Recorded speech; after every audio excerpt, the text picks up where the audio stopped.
In this video, I'm going to discuss a brand new study that came out just a little over a month ago at the beginning of October. And we're going to find out if ketogenic diets are actually bad for athletic performance, right? We're also going to talk a little bit about the difference between scientific claims and scientific evidence. And this is going to be a really good example of some of the things that may be misleading you in your search for better performance, better health, better quality of life. On that note, I'm Coach Bronson. I've been coaching for a while, over a decade. And my focus right now, I've done a lot of different things in the past several years. My focus right now is on helping Gen X athletes. I'm in my 50s. There's a lot of people in my demographic, okay, Gen Xers who have been athletes or have been active and want to maintain that level of either competitive, recreational, or just because they like having the ability to do whatever the hell they want to do, activity and physical capacity. That's what I want to help you do.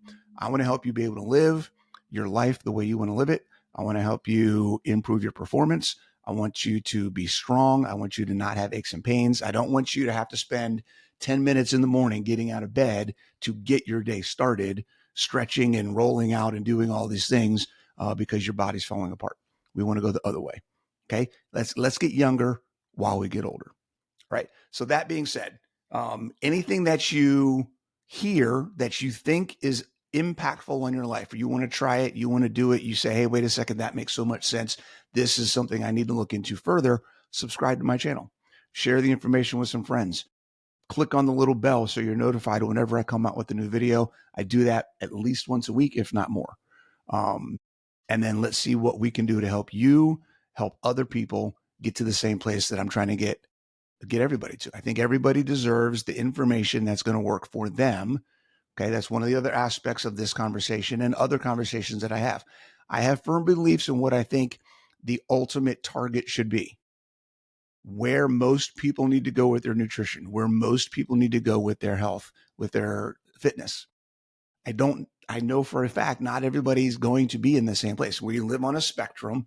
Everybody's in different spots. We're all trying to get better, which means we're all trying to get closer to the middle, but we're all over the target. So there's no dogma here. There's going to be a lot of things that I talk about where that might not work for you. It might work for somebody else. There may be something else I talk about that will work very well for you and won't work for somebody else. Okay, because we talk about concepts and principles. We talk about what works in the real world, not just what works theoretically, not just what some process or mechanism or hormone does in response to a specific action. How do those things build up into what we see in our everyday life?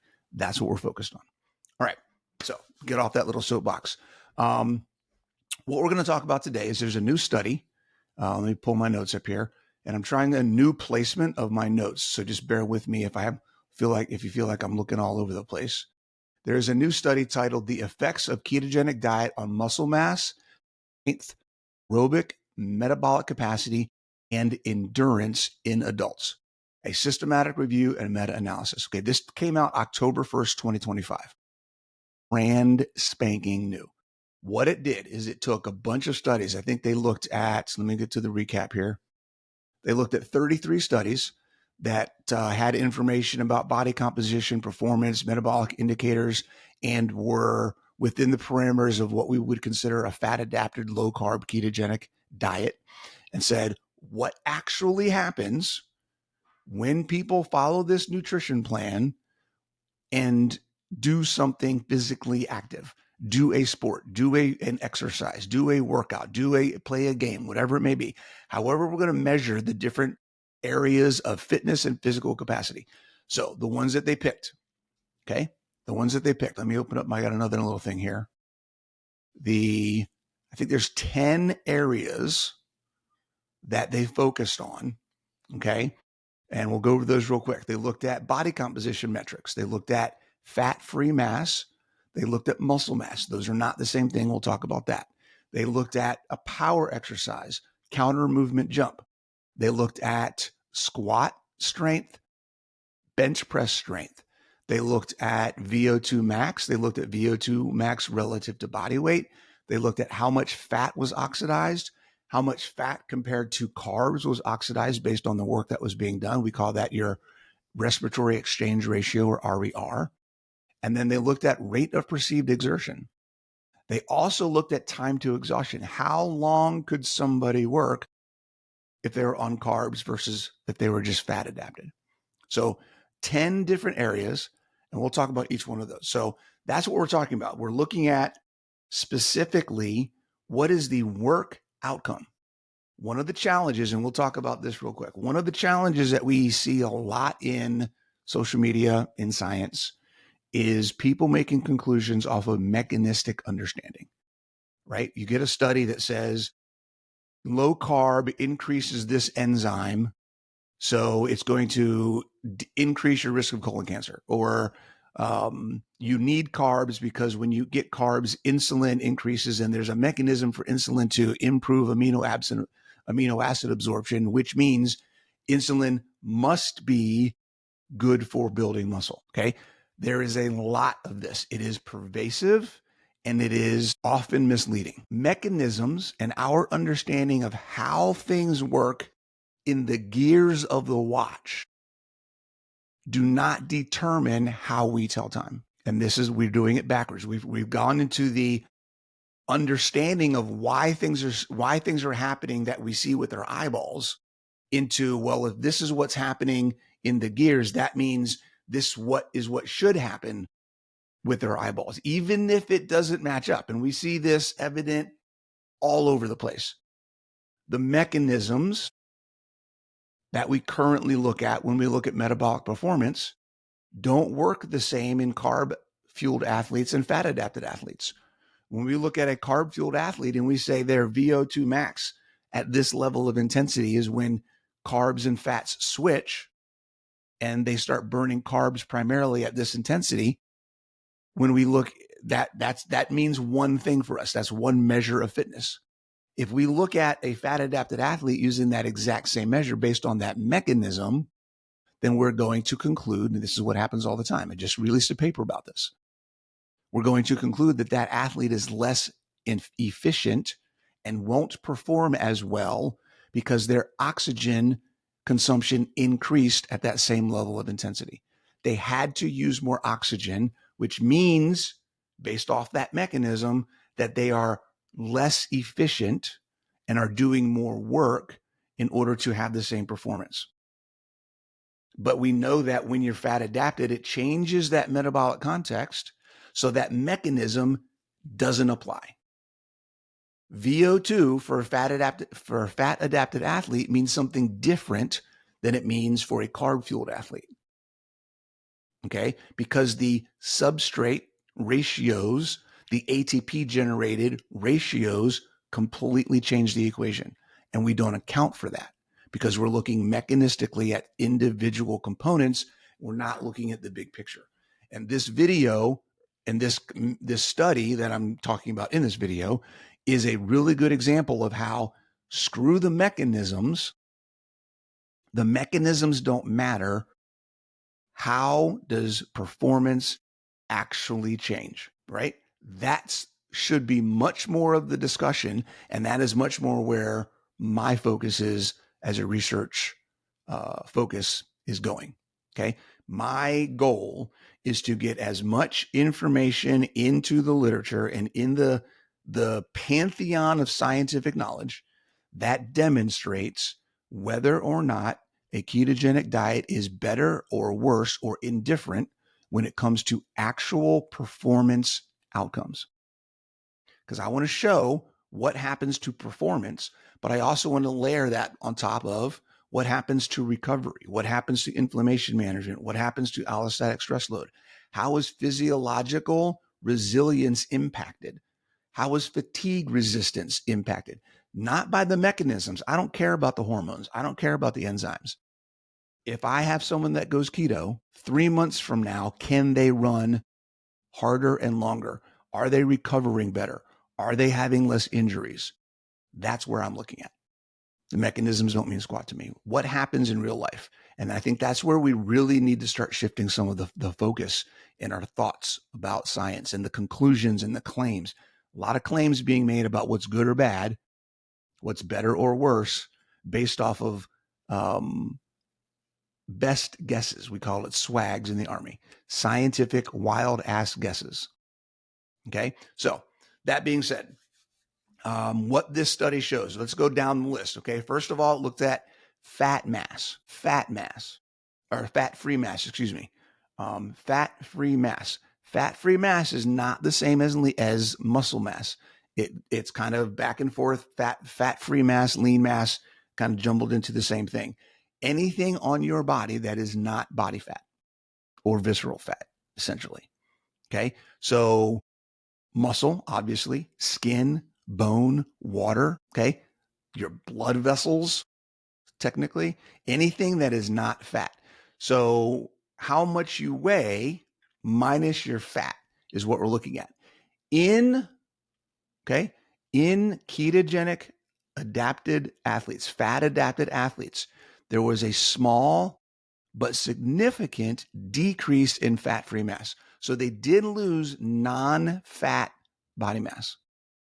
Okay. Now, why would that be? Most of it was water, right? We all know that when you go keto, when you get fat adapted, your body gets rid of water more easily. You have less carbohydrate water in your body. So you release that easier. Some electrolytes go with that, which is why electrolyte supplementation is important for a ketogenic athlete, fat adapted athlete.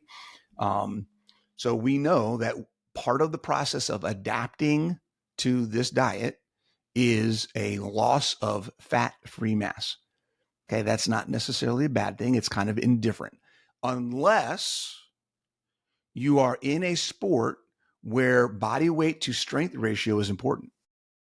And the stronger you are and the lighter you can weigh, you see an improvement in your output or in your competitive edge against opponents, then that's a really good thing. Because here's the second measure. Ready for this one? Fat-free mass went down. You lose some body water, essentially. Okay. And that's about it. The second thing is muscle mass stayed the same, right? They found there was no significant change in muscle mass, skeletal muscle, the things that actually make you strong for athletes that follow a ketogenic diet. So you lose a little bit of weight because you're losing water weight. You're getting tighter, but you don't lose strength. You don't lose muscle. It's not catabolic. We hear it all the time, and it really annoys me when people say that a ketogenic diet is catabolic. It's only catabolic if you're not feeding yourself enough. Okay? That's the only time, and any diet that you're not eating enough is going to be catabolic. Okay? A ketogenic by default reduces proteolysis, which is the breakdown of proteins, amino acids, and it is protein and glycogen sparing. Fatty acids and ketones can provide fuel for the brain and the muscle without it needing as much glycogen and glucose. It doesn't need to break down muscle for energy. Okay. Proteins and amino acids are the absolute last thing that your body wants to use for energy. And if you are ketogenic, that does not mean gluconeogenesis does not by definition mean that you are only using amino acids for energy. Ketogenesis provides substrates, fatty acid oxidation provides substrates, exercise and activity, right? The creation of lactate from glycolysis provides substrates that can go into gluconeogenesis to provide more glucose and glycogen. Okay. It's not an amino acid thing. So fat-free mass goes down, muscle mass stays the same. You're going to keep your strength. And another way to look at that is two more things. We'll talk about two things, the squat and the bench press. 1 rep max in the squat, 1 rep max in the bench press, no significant difference between the ketogenic fat adapted athletes and the carb centric athletes. Strength is maintained. So we can say muscle mass didn't change, strength didn't change. This is fantastic. We're seeing no decrement, nothing detrimental, as some of the literature likes to say, about a ketogenic diet on strength. From that perspective, what's another component or a sister metric of strength? And that is power. Okay. Counter movement jump is something that is used to measure muscular power. How quickly and far and fast can I move in a reactionary type movement? Okay. Counter movement jump measurements. No significant difference between a carb athlete and a fat adapted athlete. All right. What's something else that we can look at? Oh, something else physical, right? Physical performance output, time to exhaustion. How long can an athlete perform before they get so tired they have to stop?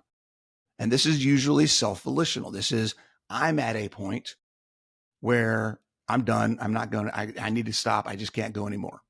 Okay. In that case, right? Same thing. This is crazy, guys. No significant difference.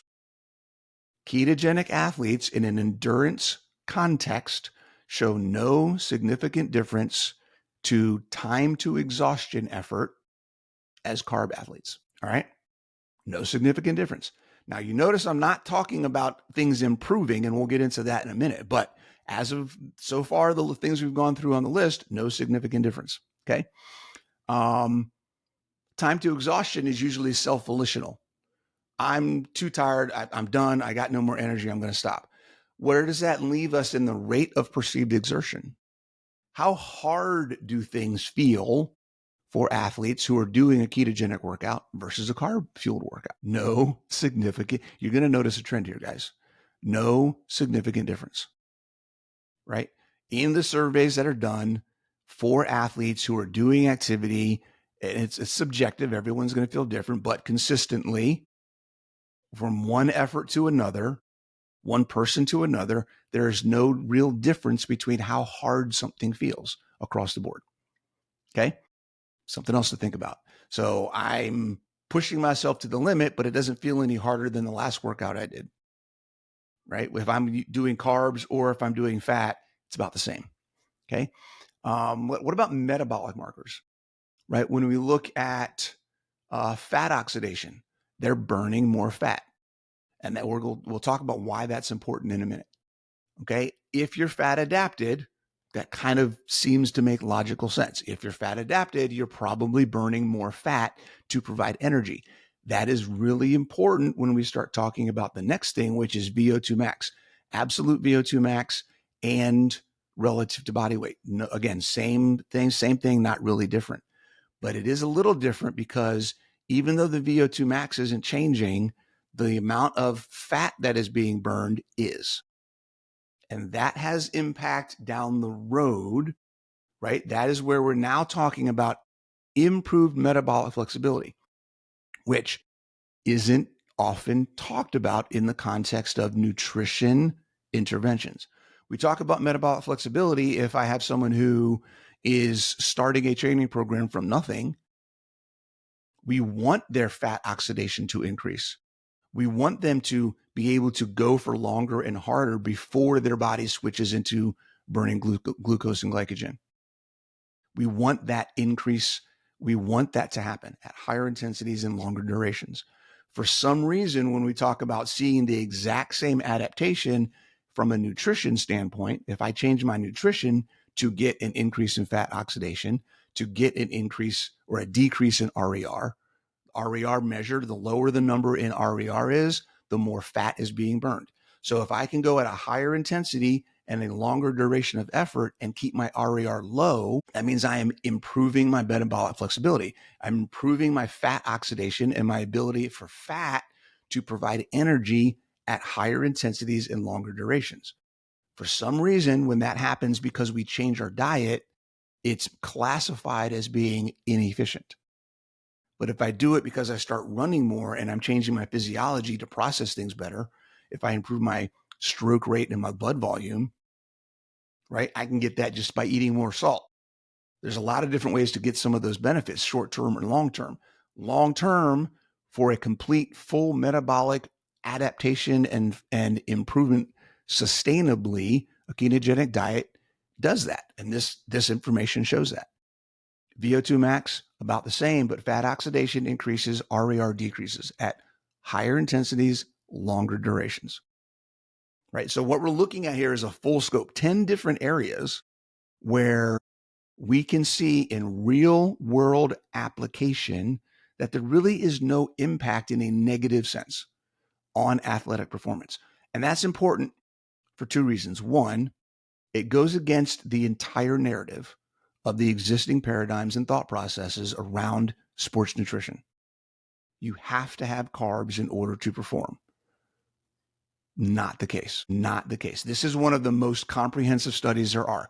There have been individual studies, and some of those are in here, and then there have been other meta-analysis that have been done. I believe there was a strength and hypertrophy focused meta-analysis done in 2023, where they concluded that carb supplementation does not improve hypertrophy or strength. Okay. I'm doing a review right now of carb supplementation in CrossFit athletes.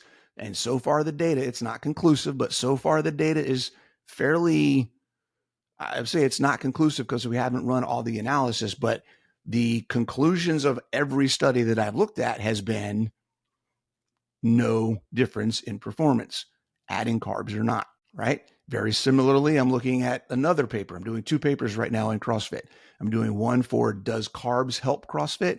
I'm doing another one is does keto hurt CrossFit?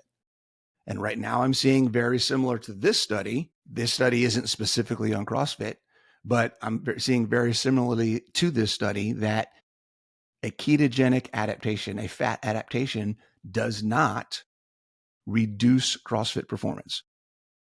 That is, again, it's not conclusive, still running the data, but the conclusions of the individual studies are showing that.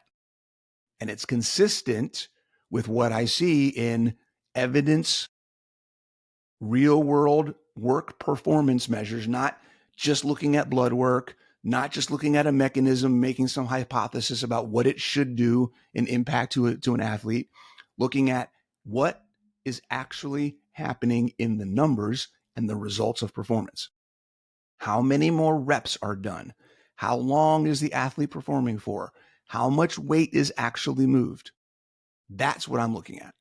And as of right now, it seems pretty clear across the board that keto doesn't make any difference in performance. And we'll talk about this in future videos. I've already alluded to it and I've pointed it out in other areas. My hypothesis, and this is part of what my research is focused on, is building the case for and finding out, is there a benefit to keto that is not performance-based? Because here's my hypothesis. I haven't seen anything that says keto's bad for performance. I also haven't seen anything that says keto is better for performance, right? So from the performance perspective, we say it's all the same. Why does it matter if I'm keto adapted or carb fueled? What's the difference? My theory is the difference is on the back end. The difference is on the impact that the substrate has and the way that we deliver it to our bodies has on long-term sustainability. My theory is that being fat adapted is less inflammatory, reduces risk of injury, increases volume, reduces recovery time, and enables athletes to perform at a higher level for longer. Performance can increase in this context because if your recovery time gets reduced, if your volume gets increased, then theoretically you are getting more training in, you're getting more benefit, you're able to do more and stimulate more growth and improvement and progress. Okay. So that is the theory part of where I'm going in the research. And one of the reasons we're having this conversation, I want to be amply clear that I don't think keto decreases performance or directly increases performance. Okay. We'll get more data and we'll start looking more on things like musculoskeletal damage from glycation.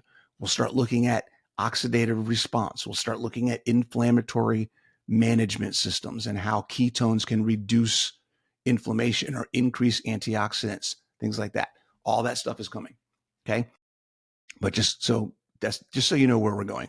This channel is going to be a lot of information like this where I'm kind of adding to the record, and we'll be going over a lot more videos of papers. I have 2 or 3 papers right now that are on the list for the next few weeks. So keep your eyes out. If you like getting into the science of things, that's what this is all about.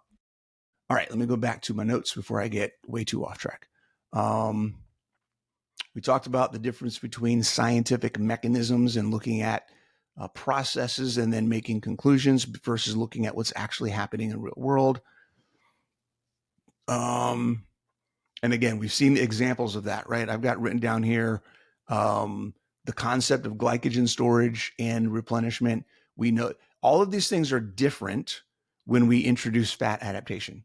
So we can't look at glycogen storage and replenishment. We can't look at LDL. We can't look at vitamin C. We can't look at electrolytes. We can't look at VO2 max and RER, crossover point, and all of these things when we're talking about a fat adapted athlete, we can't look at them the same as we do in a carb athlete. They change. The entire metabolic construct of how that person's metabolism is functioning is different. So we cannot apply the same rule sets that we do to a carb fueled athlete. So that is basically it, guys. All right. 10 different areas where researchers looked at the actual impact of performance, physical performance, metabolic performance, even mental rate of perceived exertion. How hard does this work feel? And there was no difference. So anybody that tells you this is your ammo, this is your back pocket information, anybody that tells you that keto is bad for athletic performance, you can tell them based on the current data, that doesn't make sense because we have the data, right? It's in there and they cover a lot of bases. We also have data, which I'll probably do another video on. We also have data that shows on the flip side, carbs aren't helping performance. So if we have data that shows carbs don't help output, and we have information that show being ketogenic doesn't hurt input, then there's no case to be made for why you couldn't be a high performing athlete following a ketogenic diet. All right. If you like this information, please subscribe, click on the bell so you're reminded every time I come out with a video, and I will see you guys sometime soon.